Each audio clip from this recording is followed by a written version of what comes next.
So tonight with us we have Mr. Marcin Tybura. How are you doing, sir? I'm very good, thank you. Currently you're the number 8 in the UFC heavyweight division. I am, yes.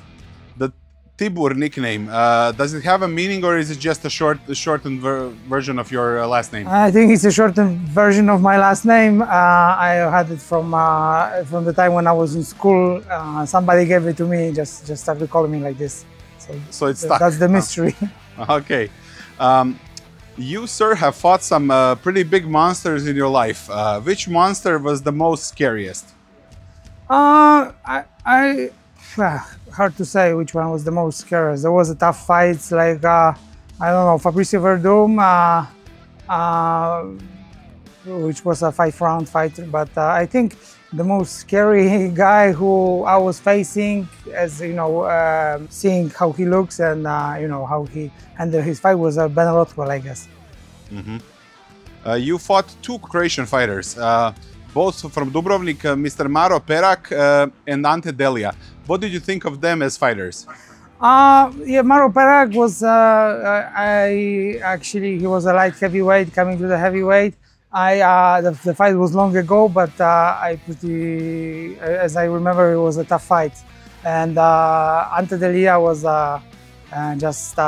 you know, there was an injury of Ante in the first round. So, but he was going very hard in the first round, and until the moment he broke his leg. But so I cannot say much. But as I watch Ante fighting, he's a very tough fighter. Yes, Mr. Walking Trouble. I just interviewed Tom Aspinall. Delije and one more Croatian heavyweight, Mr. Marcin Tybura, are actually helping him train for his next potential match with John Jones. So I just interviewed Tom Aspinall. You also fought Mr. Tom Aspinall. What do you think of him as a fighter? Well, what I take from our fight is like, you know, he's a very dangerous fighter, and you know, he just proved it every fight. So it's hard to say where is his ceiling in MMA. I think he will be a world champion, like you know, the proper one very soon. And yeah, I don't know how he do it, but he's a very tough one. You get to train with Mr. Andryszak here every day. As you know, he has a fight in the FNC in the city of Zadar. Did you by any chance follow any of the FNC matches? What do you think about his last fight, for example? At FNC? At the last fight, he was doing very good, and you know, he was facing actually tough opponent who was not willing to give up. And I think there was some, you know, maybe cardio issues, but in a third round. But as a sparring partner, I think Michał is the best fighter I ever trained with. And here at the gym, he's you know, well-rounded, very tough, every aspect of the sport.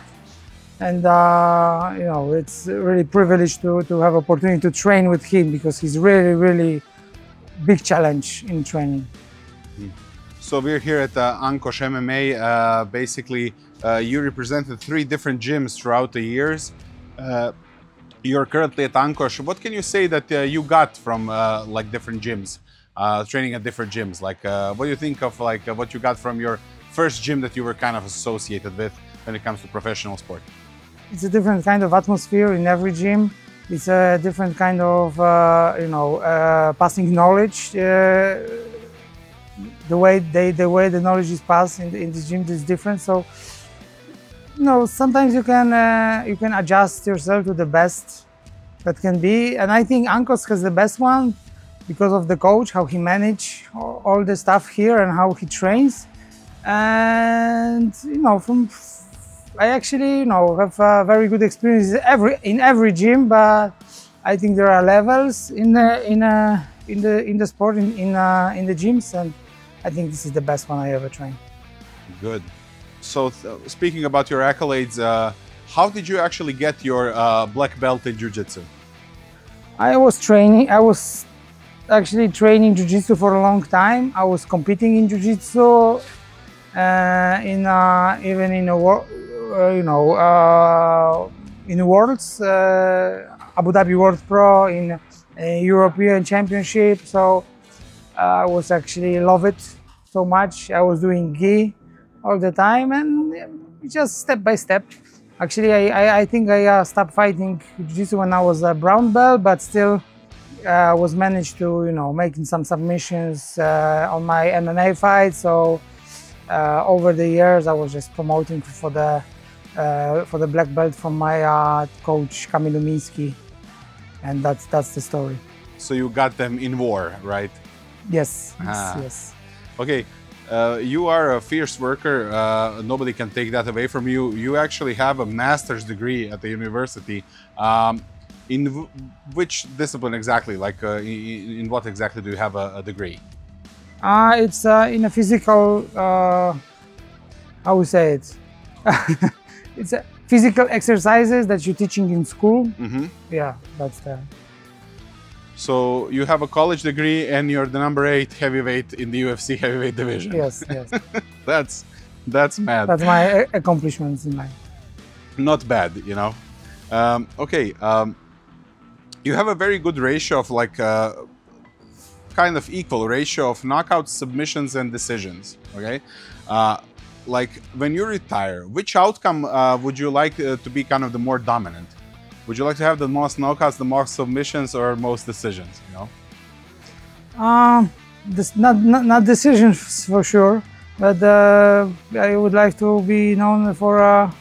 I think knockouts are most spectacular for fights, so that's cool to be remembered as a knockout artist. But I don't have many like clean knockouts. The most like ground and pounds. Stoppages. So, and I actually love jiu-jitsu. I started with jiu-jitsu. I've been in love in jiu-jitsu for all my life. I mean, the life since I was start fighting. But I think submissions, great submissions, good submissions, as many as possible. I would like to have in my records. Yeah, this is why I asked you this question. So. You actually have a pretty sweet kind of number of performances of the night in the UFC. How many do you have? I think 4. That's a pretty big number, for anybody in the sport, Yeah, I have like 21 fights, so. Yeah. In UFC, so. So I have to ask you something about the heavyweight division. Do you feel that the heavyweight division is a little bit kind of neglected? To me, it seems that it's very crowded, up in the top, when it's like around the belt, But the closer the fights that are not kind of high up, they don't get promoted as much. This is my opinion. They're kind of closer to the undercard than to the main fight of the night. So do you feel that sensation? Heavyweights? Yeah. I don't know. I don't feel this way. I just feel like you never actually know when when the fighters become a superstar.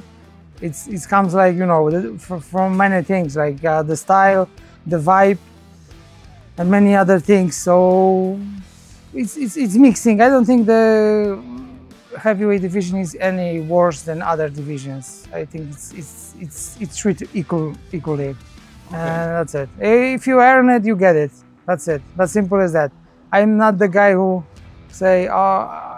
who wants to earn everything, and I think fighters should approach this way, not begging for anything. Oh, give me that because I deserved. When you deserve, you get it. Just work and the results will come, huh? Yeah. Okay.